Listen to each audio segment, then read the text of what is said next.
Hi, my name's Manisha Madhvaja and I'm from Faith Action. The government have now announced a national lockdown and they've provided guidance for places of worship to follow, and we'd like to let people know about it.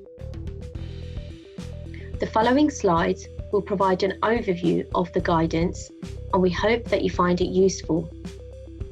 You can find out more information on our website www.faithaction.net. You can also call our team if you have any questions on 0800 804 8829, or you can email a member of our team at info@faithaction.net. We're really keen to connect with people and hear what your thoughts are, so please do get in touch. Anyone who believes they have COVID symptoms should not attend a place of worship for individual prayer. Prayers cannot be led by an officiant.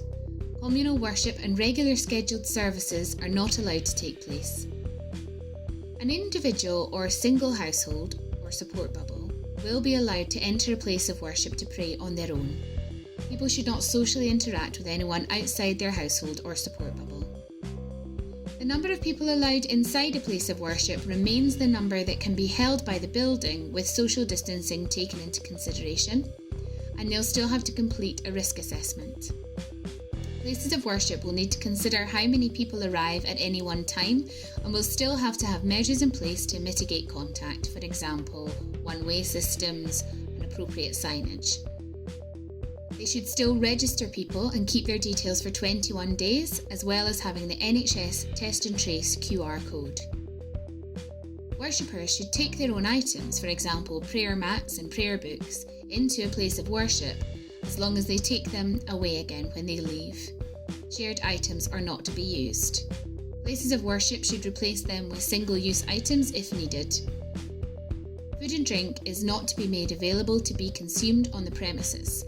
Langar would be allowed, but the participants would have to take the food away with them. And of course, face coverings need to be worn at all times. Funerals can continue to happen, but must be limited to 30 people. However, this is not including people working at the funeral. For those holding or attending funerals, separate households must continue to maintain social distancing. Other small commemorative events can take place too. This might include things like scattering of ashes or stone setting. Unlike funerals, these must be limited to 15 people. But again, this isn't including people at the event in a work capacity. It's important to note that these commemorative events don't include social gatherings associated with remembering loved ones who've passed, like wakes, or worship services of remembrance.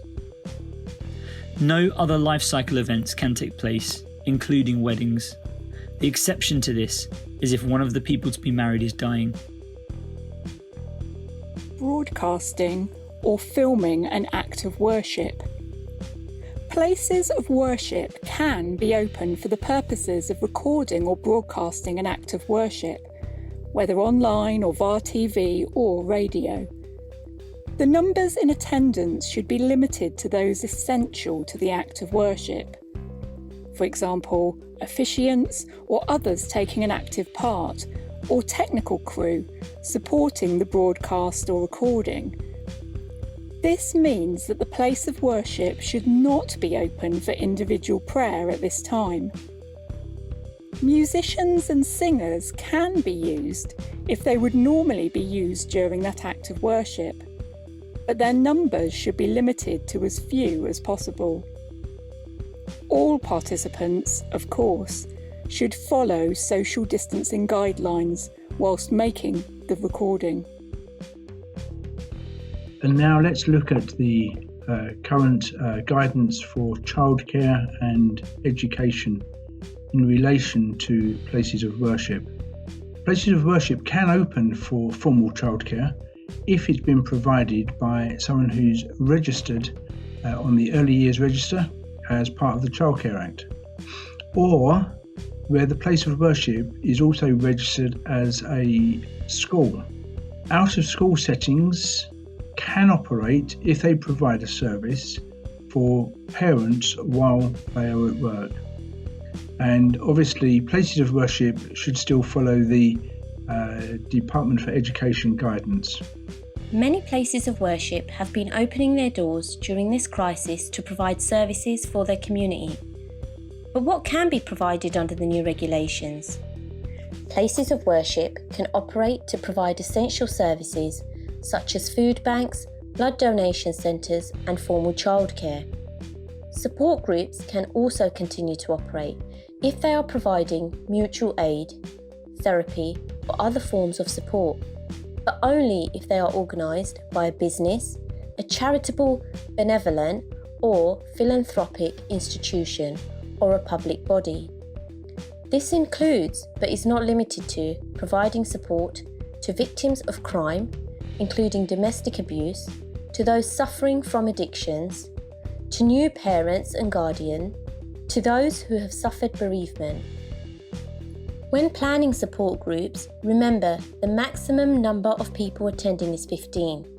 This does not include children under 5 who are accompanying a parent or a guardian. If you are unsure about your support group or if your service should be open, make sure you check the government guidance. We hope you found those different comments from the members of the Faith Action team helpful. As we approach this new time, these new restrictions, we want to see what we can do to help you, to show you good practice, to give you different hints of what to do. Do log on to our website, www.faithaction.net. And if you want to get in touch, you want to tell us what you're thinking, you want to give different ideas, good practice you've come across or different changes you'd like to see, do get in touch with us at info@faithaction.net. That's info@faithaction.net. We're looking forward to hearing from you.